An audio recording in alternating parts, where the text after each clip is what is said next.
wherever you are. Welcome to the second session on the overview of federal human resources. As Ronnie said, feel free to ask any questions that you have. Raise your hand, but otherwise, if you don't mind, if you would mute yourselves, I would appreciate that. I'll thank Jennifer, who's going to handle the slides for me. And I guess we can get started unless anyone has any questions. But if you don't mind, Jennifer, if you would go to the next slide. I wanted to start this by going back to a slide that I used in the first session where I gave a little bit of background about how we get federal human resource management policy within the federal government. And we can see that it comes from mainly two places, but there is a third. Congress passes laws that affect how we do business. And one example of that is the Veterans Preference Act, which we'll talk about hiring later in this session. And those of you who are involved in hiring know that Veterans Preference does play a key part in that. But classification also has laws that apply to it. The president also issues executive orders, and we've seen a lot of those relating to DEIA from this particular president that are affecting how we're doing HR business. Both those executive orders and the laws that Congress passed go into the Office of Personnel Management, who I like to say are the keeper of Title V, the competitive service in the federal government. They issue regulations and policies which are published in the Federal Register and then come out in the Code of Federal Regulations, which we have to deal with. Over to the left-hand side is the legislative and judicial branch, because also the courts issue policies or issue decisions that also can affect how we do business. On the right-hand side, we see that Code of Federal Regulations that comes out of OPM becomes department and agency regulations, which further filter down into installation regulations that also filter down into union contracts. Those of you who work with organizations who are unionized, that have union contracts, there are some policies that affect how we do HR business, sometimes in particular in hiring, which we'll talk about later. Next slide, please, Jennifer. I want to go back to the diagram that we used in the first session and we'll be using in all three sessions. In session one, we covered those cross-cutting things. The foundation of which all federal HR is at the very bottom, the merit system principles and the prohibited personnel practices. Those of you who saw the previous session know that the merit system principles are the do's. That is how we should conduct federal HR. The prohibited personnel practices are the things we should not do. They are the don'ts. We have some cross-cutting sections, which are EEO and diversity, as well as labor management relations. However, in this particular session, we're going to talk about the acquisition of employees, that top left-hand side. And that mainly deals with classification and with staffing, organizing, establishing, and classifying positions, and then filling our vacancies. Next, please. Sorry, all of a sudden I've developed a frog in my throat. When we talk about classification, we're going to define it in just a second, but I want to point out that we have a merit system principle that applies, actually more than one that apply to classification.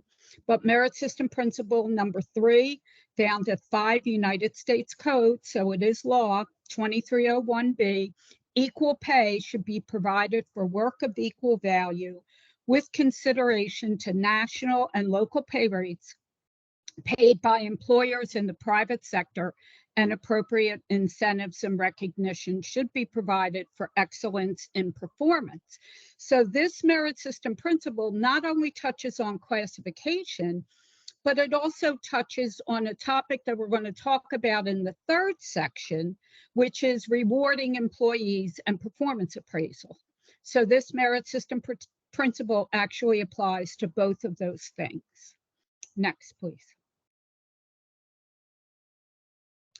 So let's talk about position classification and position management, both things that are normally handled by our classifiers. In position classification, we're talking about individual positions. What is the title, series, and grade of individual positions? And we'll talk more about that in just a second. But when we talk about position management, which frequently falls under the purview of classifiers, we're dealing with how our positions are organized so that we can achieve the most efficient and effective organization possible. Okay, and that is, we'll talk a little bit more what it involves in, but we're talking about the number of supervisors to the number of employees, whether or not we require deputies to help our directors and things of that sort. So classification, individual position.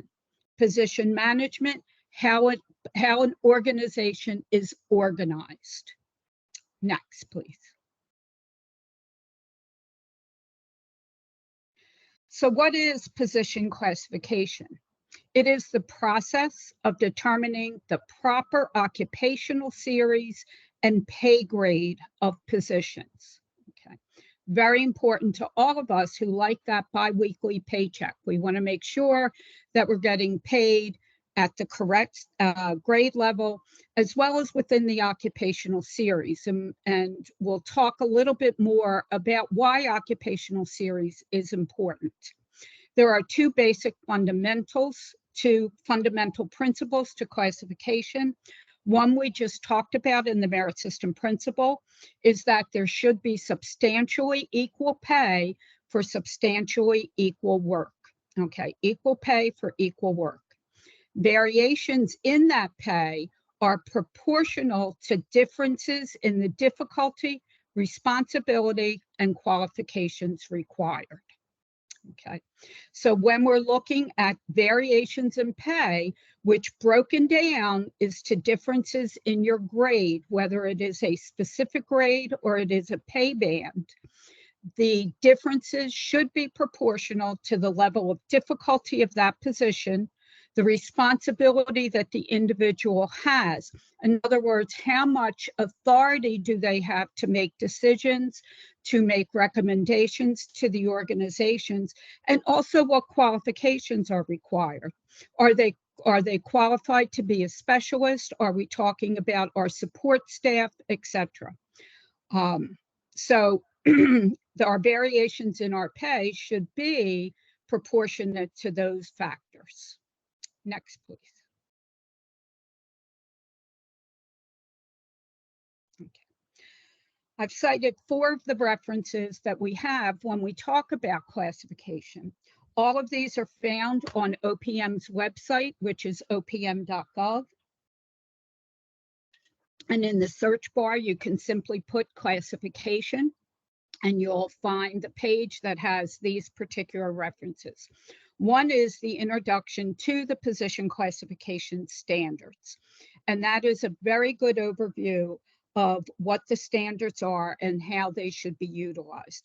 Because no matter what system of classification we're going to talk about, we have to use the classification standards that are published by OPM. We also have the classifier's handbook.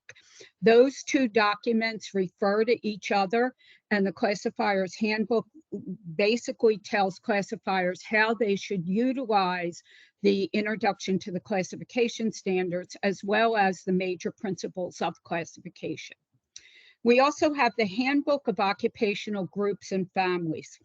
And what this document has is every single series that exists in the federal government, whether it is in the GS system, which is our white collar system, Or our blue collar system, which is our wage grade system, it has a listing and a definition of every series that exists within the federal government.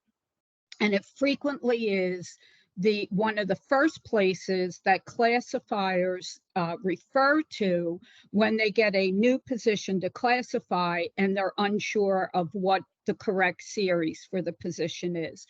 We would turn to this handbook and try to whittle down our decision into a few series and then get some more information from the individual series itself.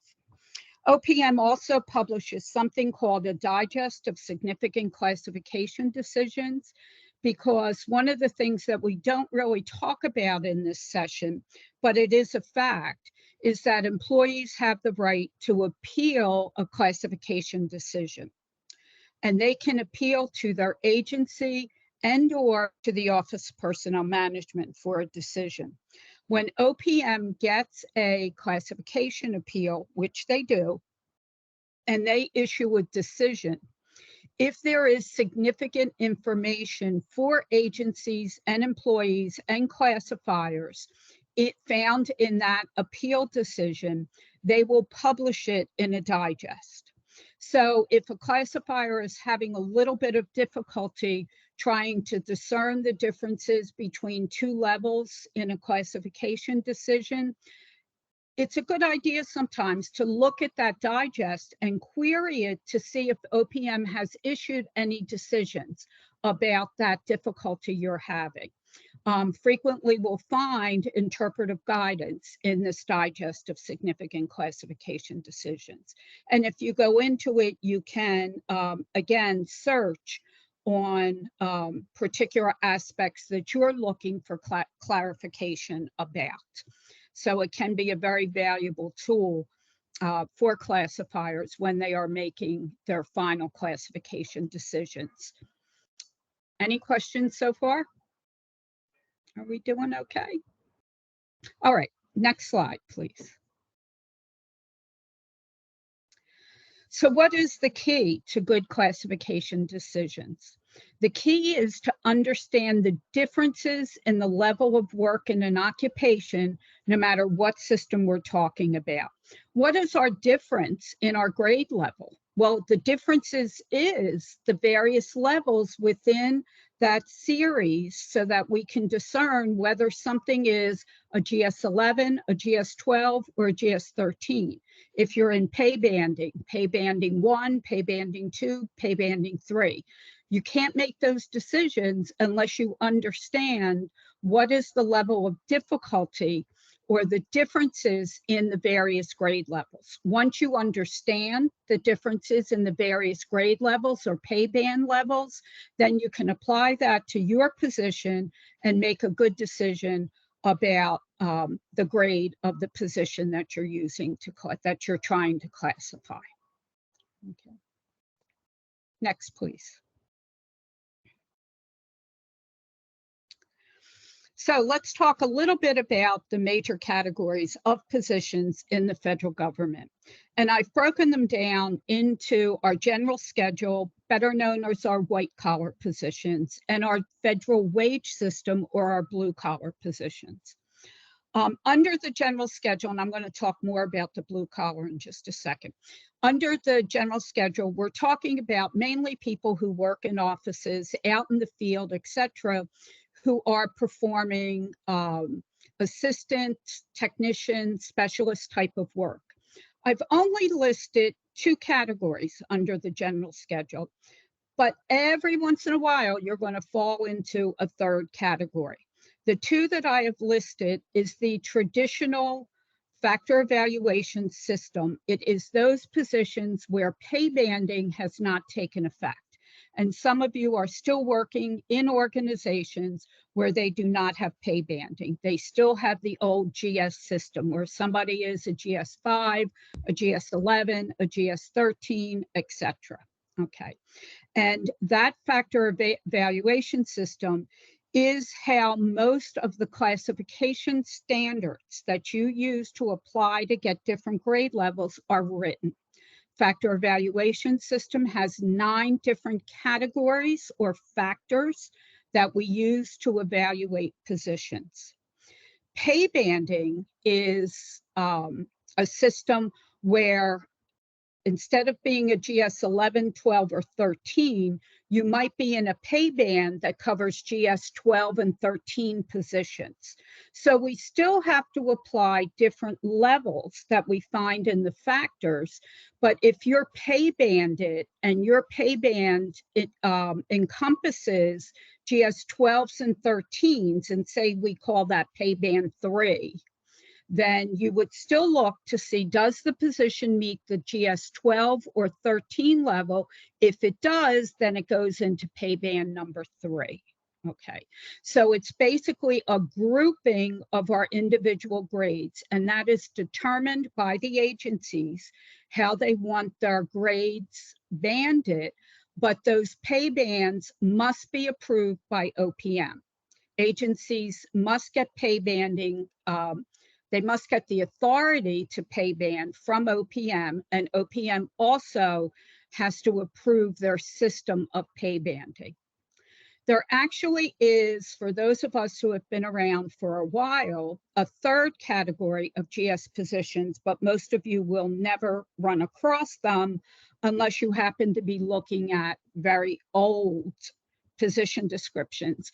And that was a system known as the narrative system, where instead of having individual factors, such as we do in the factor evaluation system, the standards were simply divided up by type of responsibility, the position responsibility, as well as the authority involved. Okay, and every once in a while you'll run across an old narrative, but it's not even worth recording anymore because most of them, the great majority of them, if not all of them, have gone away. In terms of the factor evaluation system, I mentioned that there are 9 factors, and they include things like the level of responsibility, the types of duties, and even where the location of the position. Is it in an office? Is it somewhere else? But there are 9 of those particular factors. Did I see a question pop up? I thought I saw a question pop up. Let me look and see. Okay, there is a question.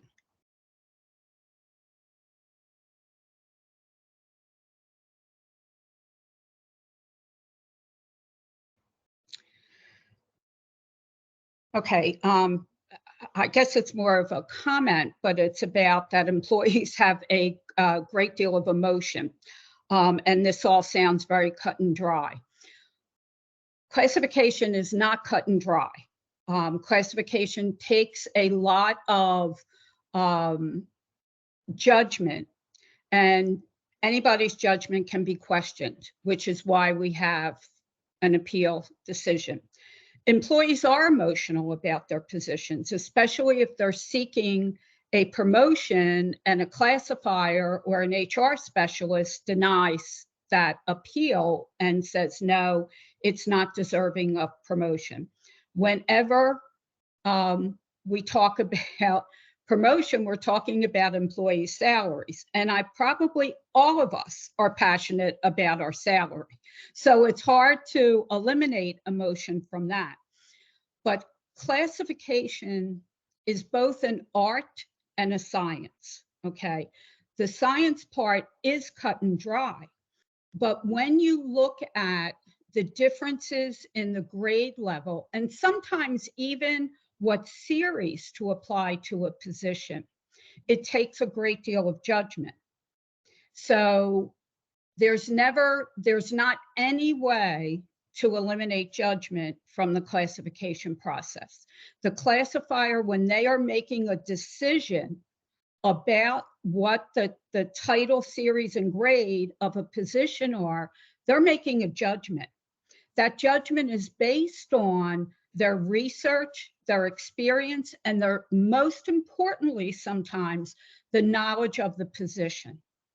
So when managers get upset because a classifier says it's going to take 2 weeks to classify this position. That 2 weeks is sometimes very conservative because the classifier has to research the position, know what the duties and responsibilities are, determine the differences in the level of responsibility, the difficulty, etc., of the position, and be able to apply that to those classification standards, the differences in the classification standard, to make sure they are making a decision based on the facts.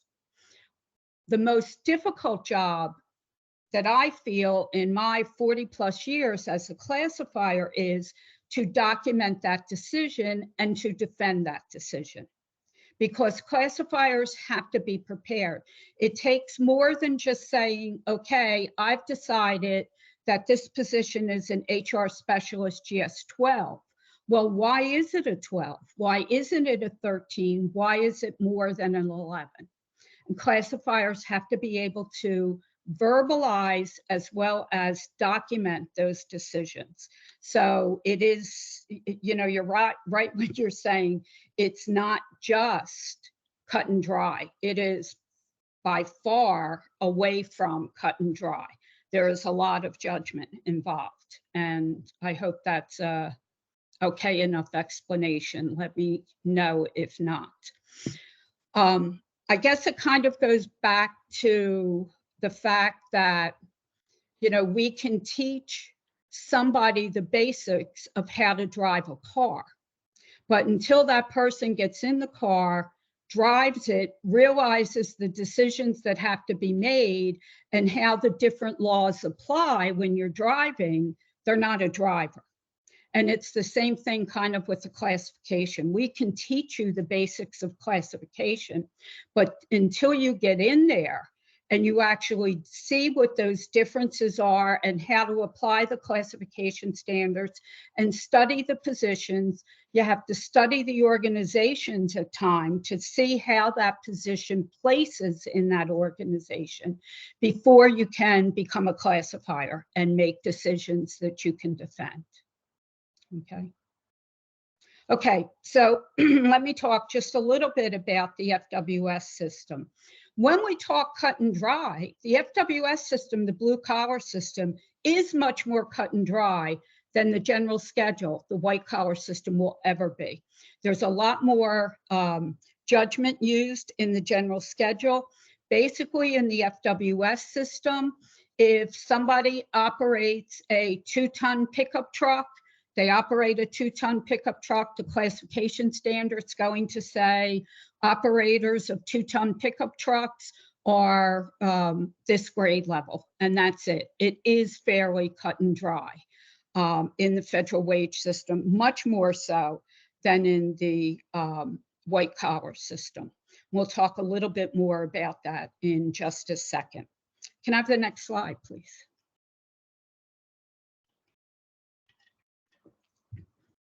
The structure of the general schedule is found in law. It's found in 5 U.S.C. 5104, and it's broken down by occupational group, series, and grade level. What is an occupational group?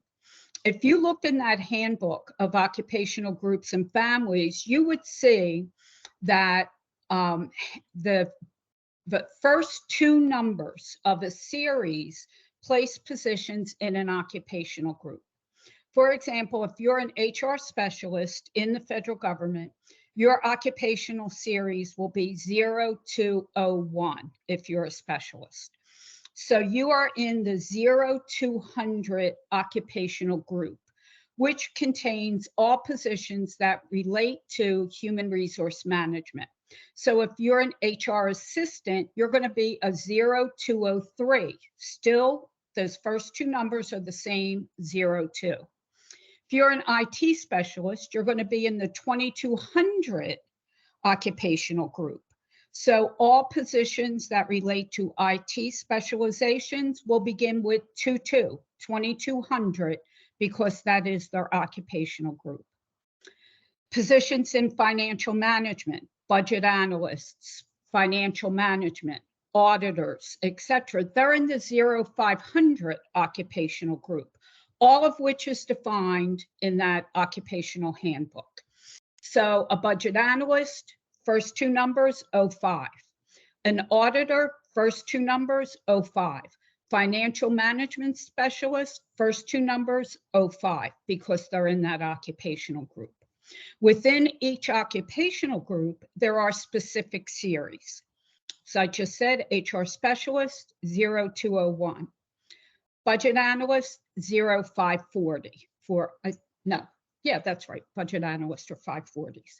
That is their specific series. Again, each of which is defined in the occupational handbook. However, the grade levels are not defined in the occupational handbook. You have to look at individual classification standards to get the definition of the grade levels within that series. Okay. Next slide, please. All right. Pay banding is a little bit different, just slightly.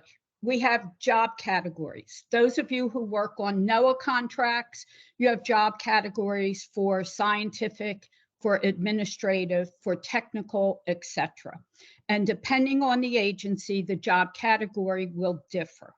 Within that job category, there are career levels, and those career levels make up our pay bands, which, as I said before, for example, if you work on a NOAA contract, pay band number 4 is GS 13s and 14s. So we still have those individual grade levels, but they're married together into one pay band. I think 11 and 12, actually 9, 11, and 12, I believe in NOAA is pay band 3, but it may not be 9s. I'm old, I forget. So, but within pay banding, it is a little bit different. Again, the pay banding structure within an agency is unique to that particular agency, but consistent in that OPM has to approve that structure and how that structure will be administered within that agency. Okay, next, please. So, no matter what we're talking about in classification or even in staffing, we have to have position descriptions. Every position is required to have a classified position description before we can recruit for that position. So position descriptions are central to managing human resources. One of the things that we often forget is that a classified position description is actually a legal document. That classified position description becomes a legal document because it is what determines what compensation an employee will get for the position that they are occupying. But not only is that position description used to determine the classification of the position, we also use them to determine the qualifications of the person that they're required to have to fill the job.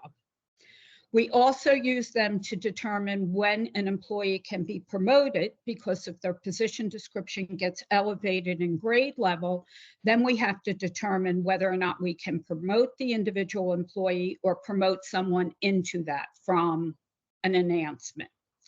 Position descriptions are used to develop the performance standards for that position, as well as the training that an employee should have in order to be able to perform that position successfully. So frequently, those of you who work in training, when you get a request for training, you look to determine whether or not it is appropriate to spend government dollars to train someone, because it is or is not a part of that employee's work. So we use it to determine training related to the work. It's also used to orient new employees to what their duties are. The position description tells the employee what is expected of them to successfully perform that job. But it also tells the supervisor what they should be requiring of the employee in order to successfully perform that job. So it's used for employees' knowledge and edification as well as anything else. Okay, next, please. So in a position description, we talk about what are the major duties of the position. And the definition of what a major duty is differs depending upon whether or not we're talking about white collar or blue collar positions, general schedule or FWS positions.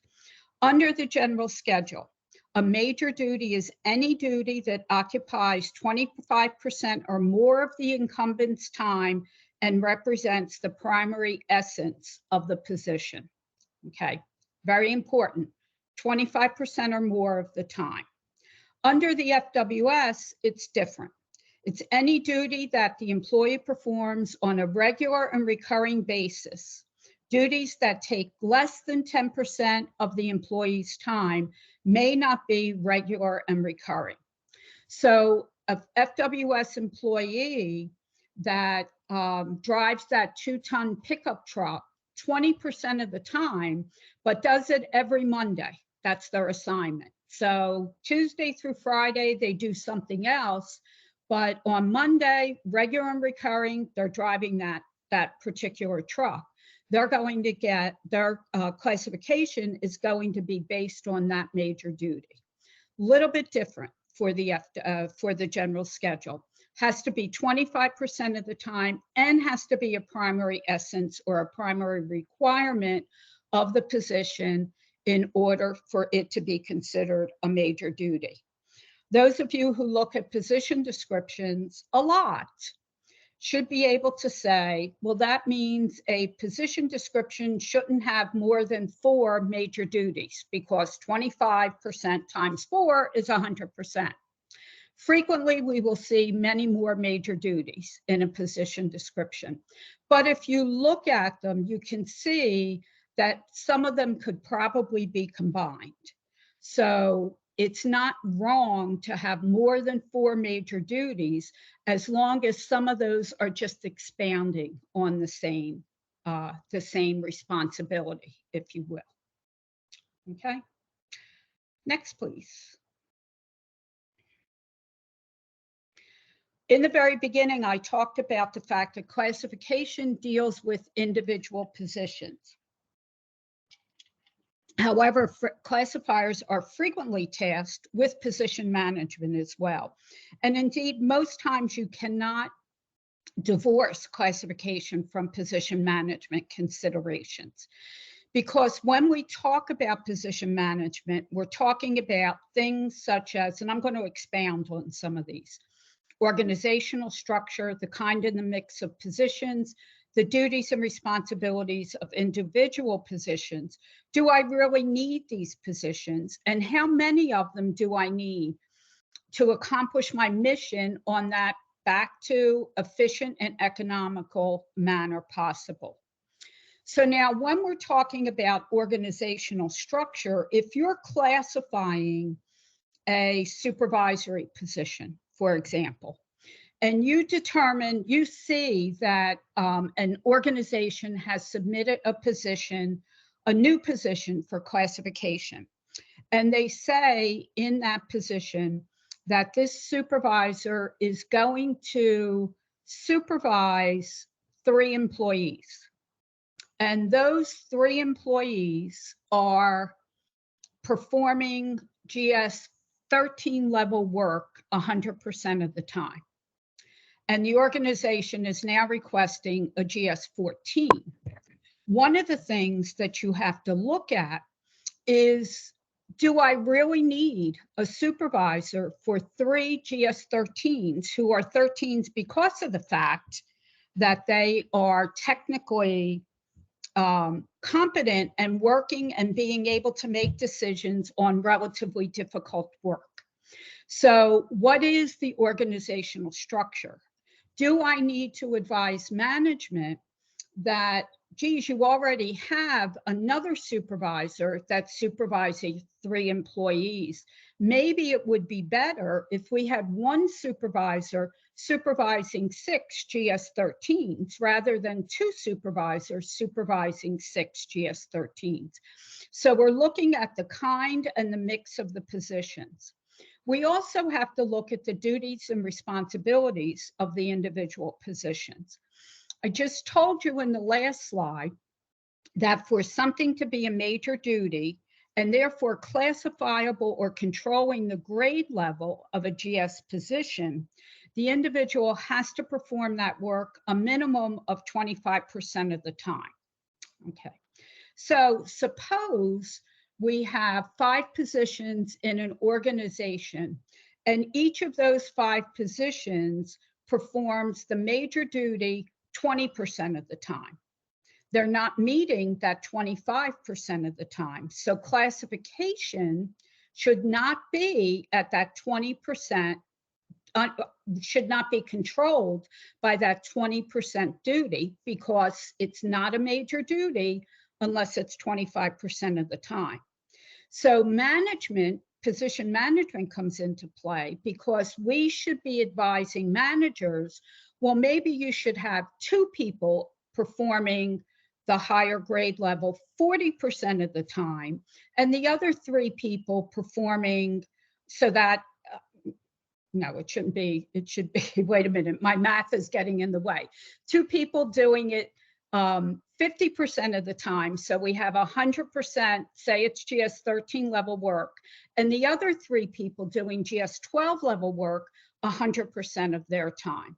So we're taking our duties and our positions within the organization and advising managers on how to arrange them so the work is still done, all of the grades are supportable within the organization, and we're accomplishing our mission in the most efficient and economical way possible. So we do have to talk as classifiers about position management. Some organizations, particularly those of you who might be working on contracts where it's a very large agency, say with Department of Army, because I know when I worked for Army, this was the case. We had an organization that actually did position management.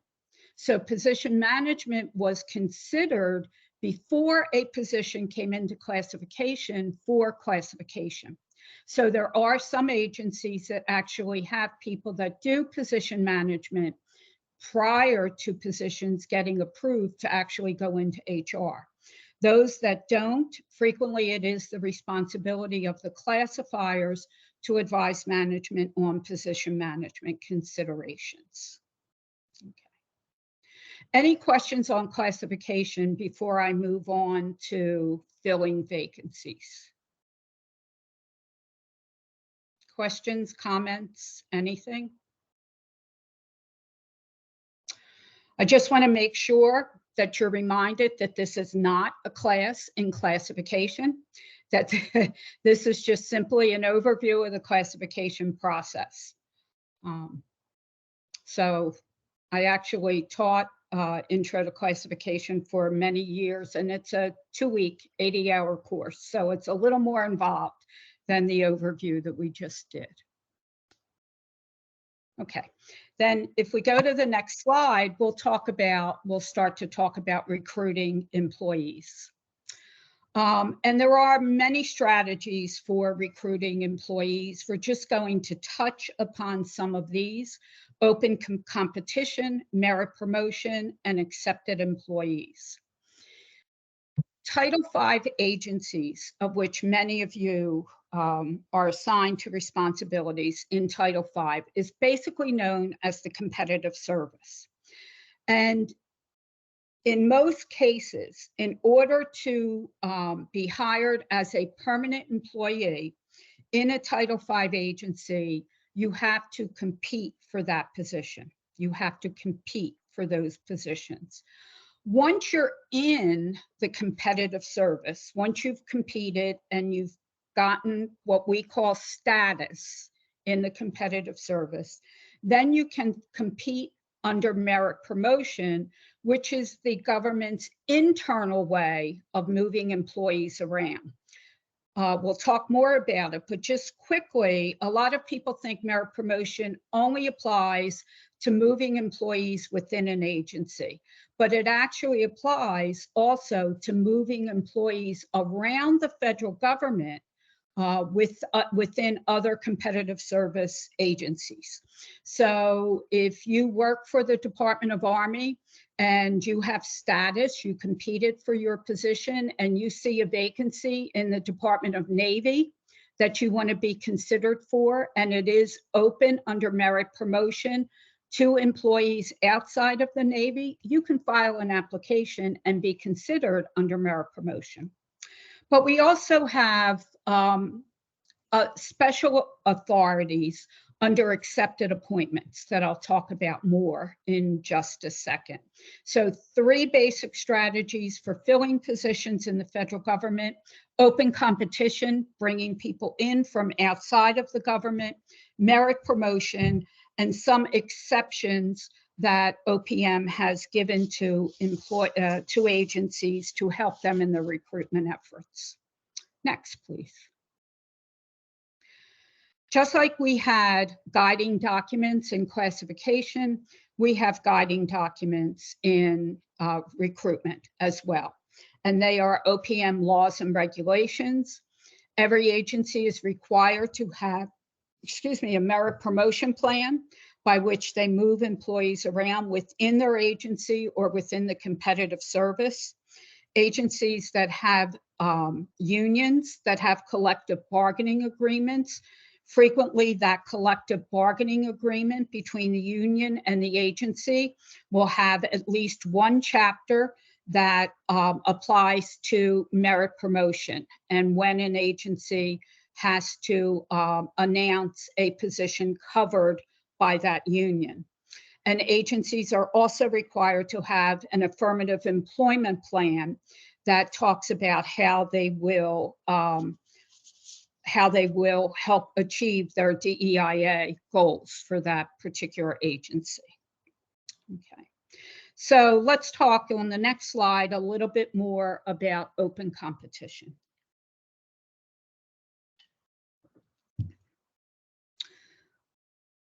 Those of you who were on the first session may remember that I mentioned at one time the precursor of OPM, which was known as the Civil Service Commission, actually did the recruitment for all of the federal government.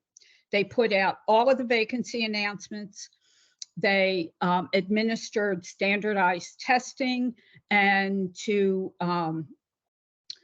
be hired within the federal government, you had to take a federal test and get referred to an agency when they requested a list of eligibles under a particular vacancy announcement. That went away a long time ago, a long time ago now, and agencies were delegated authority to do their own recruitment as long as they had what's called a delegated examining agreement with OPM. People that work in delegated examining must be certified by OPM in the requirements of delegated examining. And why is it called delegated examining? Well, it's called that because the authority to do it is delegated from OPM to the individual agencies. Now, OPM still does recruitment for agencies. There are a couple that have not requested delegated examining, mainly because they're the small agencies and they don't do a lot of recruitment. When they have a vacancy, they pay, because now agencies pay OPM for sometimes the effort is so large. For example, IRS frequently, when they do their big hiring for their season, they will hire OPM to do that hiring for them because it just is such a huge undertaking that they simply don't have the HR staff to support that. So they pay for that. So why do we have to have delegated examining? Well, we have to have it because most federal civilian positions are in the competitive civil service. If you work in a Title V agency, which most of us do, there are some exceptions to Title V agencies, such as Secret Service. The VA has some positions in Title V, some positions that are not in Title V. But that Title V is known as the competitive civil service, meaning that you underwent normally some kind of competition to get your permanent position in the federal government. And why is it competition? Simply because you're competing with other applicants in an open competition to get that position. In the very beginning, I mentioned the Veterans Preference Act. This is where frequently veterans preference comes in. An agency will put out a vacancy announcement. We will get a vacancy announcement open to the general public, because normally that's how it's announced. It'll say open to the general public, and people can apply. Well, as part of that application, people have to submit whether or not they're entitled to veterans preference, because we have this veterans preference law that says certain people who have served in the military, and actually gets a little complicated. You do not have to have served in the military to get veterans preference, but that's a little too complicated to get in here. But if someone is entitled to veterans preference, they have to show proof of that with their application before we can grant that to them. So let's see, we have another question. Can an individual obtain delegated examining certification outside of being a federal employee? Yes. OPM will certify contractors as DEU, as eligible to provide DEU services to an agency, but that individual contractor has to be trained by OPM in DEU, or someone who OPM has certified as being a trainer in delegated examining. So they have to go through some kind of training that is approved by OPM in order to be able to conduct delegated examining announcements. Okay, so yes, you do not have to be a federal employee, but you must be certified in conducting DEU announcements. Okay, all right. So let's go to the next slide and talk about the types of competition that individuals can have. And that is what I've just talked about, delegated examining, which is an authority that an agency receives from OPM to carry out the responsibilities under the delegated examining handbook. Okay, and we have another question. So does that mean they have to be sponsored by the federal agency? They can be sponsored by their contractor. Okay, so the contractors can pay to have the employees certified in delegated examining when that is a requirement of the contract. Okay, so they don't have to be sponsored by a federal agency per se, but a contractor isn't going to pay to have you certified in DE unless that's the position they're going to utilize you in. Okay, so individuals cannot say, as far as I know, cannot say, I want to take DEU training from OPM, even though I'm not assigned to a contract and I'm not currently working for a contractor. I just want to have that in my background. As far as I know, you cannot do that. You have to be sponsored by a contractor who is working under a DEU contract with an agency. Okay. Any other questions about that before I talk a little bit more about this slide?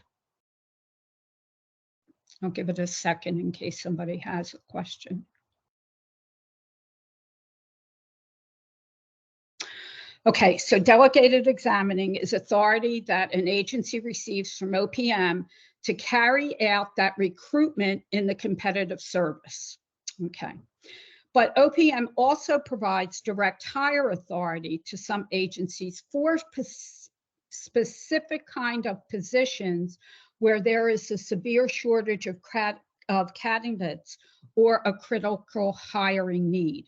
And what direct hire authority does is it allows agencies to go out and recruit at colleges, at universities, at events sponsored by particular organizations, and to hire people directly. Now, there are very limited the types of direct hire authority you can get from OPM, and to receive direct hire authority requires a tremendous amount of research and documentation before OPM will grant direct hire authority. Because basically what direct hire authority does is allow agencies to appoint people to the competitive service without competing.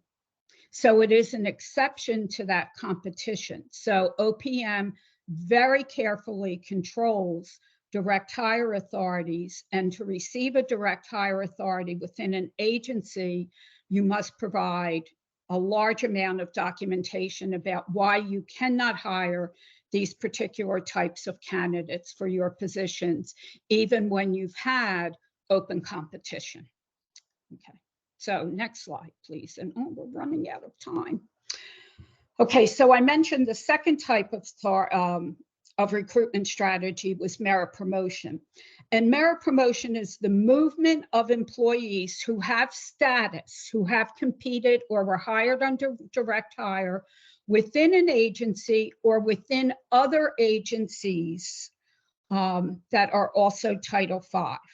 So you'll frequently hear employees talk about status. And just for a little clarification, when you are first hired into the federal government in a competitive status, you are what is called career conditional, most people for 3 years. Okay, so once you move past that 3 years, you become you can become a career status employee, and you maintain that career status forever. So once you have status, you're either career conditional or career, you can move from agency to agency under merit promotion. And also, and I do see your question, Carol, I'll answer it in a second.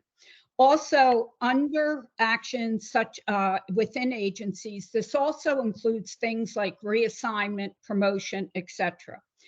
If an agency has a vacancy for a GS-12 budget analyst, and they want to fill that position, they can announce that position first under merit promotion and have employees within their agency or those employees in the government that have career status or career conditional status to apply for that vacancy. And they can hire them under merit promotion. Okay. Also, an action that would be under merit promotion is if we now have an HR specialist who works only in classification, and now we have a position that's opening in training in HR. And that classifier wants to move into training. It's the same grade level. They have the qualifications. They can be reassigned from one position to another. So merit promotion can hire employees new to the agency from another agency, or they can move their employees within their agency. Okay, Carol, let me look at your question now. So does this mean they have to be sponsored by, is direct hire used in the office of the president, for example? To be honest, I have no idea. Because when you're talking, and my initial reaction to that is no. Because when we talk about direct hire, we're not talking about an organization or an agency. We're talking about a specific position. So it might be there is, and I know this is not the case, but within the National Ocean Service, we have a lot of cartographers, people who do mapping of the coastlines, the seaways, etc. If the agency cannot hire cartographers, because there aren't a lot of them around, and no matter how many times they recruit for cartographers, they can't get them. They might petition OPM to do direct hire. So, and they can show, we've announced this under open competition, we can't get these employees, but we know of organizations that we can go to and maybe hire them directly without competition. They might petition OPM direct hire authority for cartographers. But that direct hire authority would only be for certain grade levels of cartographers within National Ocean Service, no place else. So direct hire is limited to, most of the time, specific grade levels in a specific series at a specific agency. So my initial reaction to the Office of the President would be no, because that's a variety of positions, okay? All right, so let's move to the next slide and talk about that third method for filling vacancies, which is accepted appointments. So now we've talked about open competition, merit promotion, but OPM provides a third type of position, and that are accepted appointments. These authorities are to fill special jobs or unusual or positions with unusual or special circumstances. And there are what are called 4 schedules. And if you look at the Code of Federal Regulation, each of these schedules, A, B, C, and D, is defined. One of the examples that I can give you is handicapped recruitment. If an agency wants to recruit individuals with specific handicaps, they would do that under a special accepted authority under one of these schedules. Most of the schedules carry with it the ability of the agency, after a certain amount of time that an individual works, like for example, if someone with a handicap is hired under an accepted appointment with an agency, after a specific period of years of acceptable service, they can be converted non-competitively to the competitive service. We also have things like veterans readjustment appointments and some other things that are under these specific schedules that OPM has issued. And accepted service authorities enable agencies to hire when it's not feasible or practical to use traditional competitive hiring. And usually the accepted appointments can streamline that hiring process for agencies. Okay. Any other questions? Okay, that's the end of my presentation, and it is exactly 1 o'clock. So if anyone has any questions, comments, please put them in the chat, or you can go into my FYI, into the FYI Academy, and post questions, and I do check that website at least once a week to answer any questions that might come up. Any comments, any questions at all? Then I will thank you all for your attention. I'm sorry I've actually gone over a couple of minutes, and I'm sorry that I'm a little bit hoarse. I don't know where my voice went today, but nowhere else. Oh no, it was wonderful. Thank you so much, Janice. A wealth of information again, and thank you everybody for joining today, and have a great weekend. Okay, thank you everyone. Thanks very much. Thank you very much. Thank you, bye-bye.